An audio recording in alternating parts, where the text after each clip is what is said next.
than 18 years of experience in the field of business intelligence in different capacities. Most of my experience is coming from the pharmaceutical industry.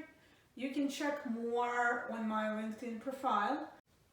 Business intelligence is a very exciting area to be in today. If you like data or you like stories, you may really enjoy the data science and business intelligence.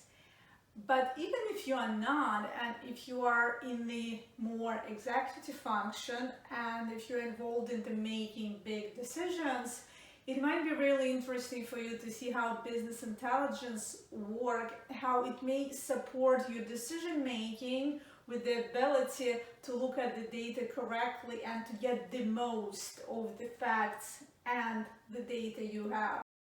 What is business intelligence, or BI? How is it different from data science?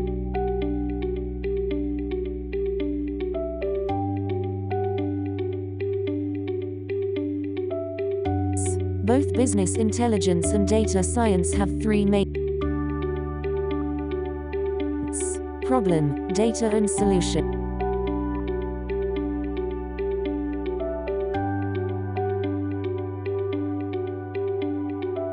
It is about solving business problems with data. First, understand the problem. Second, find the right data.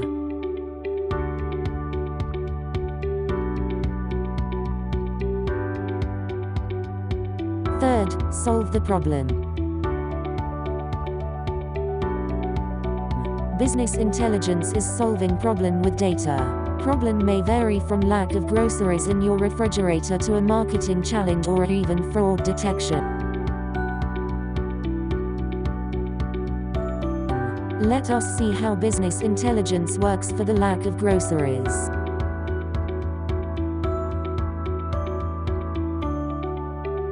As a BI professional, you would have to identify the problem, find the data, analyze and provide the insight.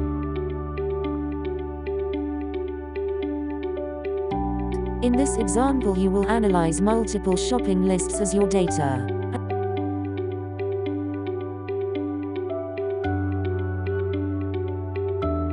And your solution would be, go grocery shopping using the new shopping list created based on the historical shopping list analysis and current needs. Shopping lists and shopping needs would be your data. Now, how is it different from a data science? It is very similar, but data science is focusing on data, while business intelligence is focusing on a business problem and a solution.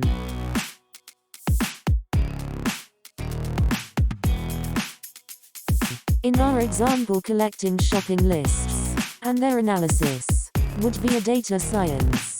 Defining the problem of no groceries and recommending solution to conduct shopping with the new list would be a business intelligence.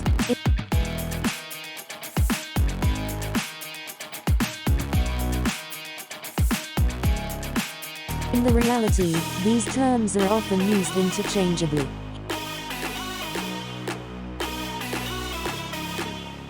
Hope it is clear now.